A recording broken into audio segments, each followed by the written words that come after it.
1908 में रशिया के साइबेरियन जंगल में एक जोरदार धमाका हुआ जिसकी इंटेंसिटी 185 एटॉमिक बॉम्ब्स जितनी ताकतवर थी। इस धमाके की वजह से एक ही झटके में 8 करोड़ दरख्त या फिर 5 लाख एकड़ जंगल की जमीन राख बन गई।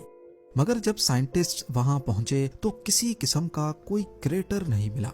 यहाँ सिर्फ हर चीज जली हुई पाई गई। क्योंकि ये धमाका टेंगुस्का रिवर के पास हुआ था, इसी वजह से इसको टेंगुस्का इवेंट का नाम दिया गया है।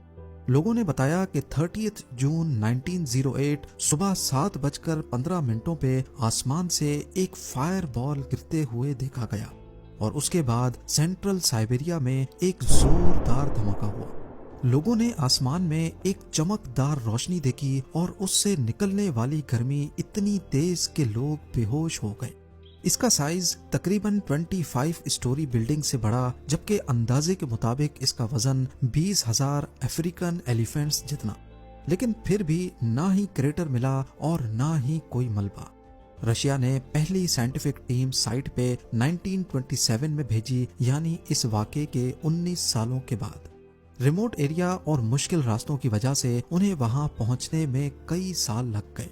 वहां पहुंचकर जो उन्होंने देखा वो काफी हैरान कुन था। पेड़ सर्कल में फ्लैट हो चुके थे, जैसे किसी ने ऊपर से धमाका किया हो, मगर सेंटर में पेड़ सीधे खड़े थे बिना ब्रांचेस के। सालों से लोग थ्योरीज दे रहे हैं। सबसे ज्यादा मानी जाने वाली थ्योरी ये है कि ये एक एस्ट्रॉइड था जो हवा में ही फट गया। दूसरी थ्योरी ये है कि ये एक आइस कॉमेट था जो पूरी तरह से वेपोराइज हो गया।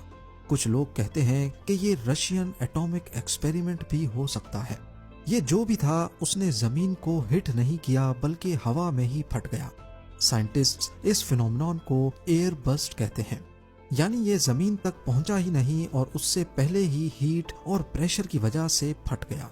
इसीलिए कोई गड़ा या क्रेटर नहीं बन सका। इस जगह पर अब दरख्त तो ग्रो कर रहे हैं, लेकिन कुछ जगहों पे दरख्त सीधे नहीं बल्कि टेढ़े मेढ़े हैं। इनका पैटर्न बाकी दरख्तों के मुकाबले में काफी अलग नजर आता है।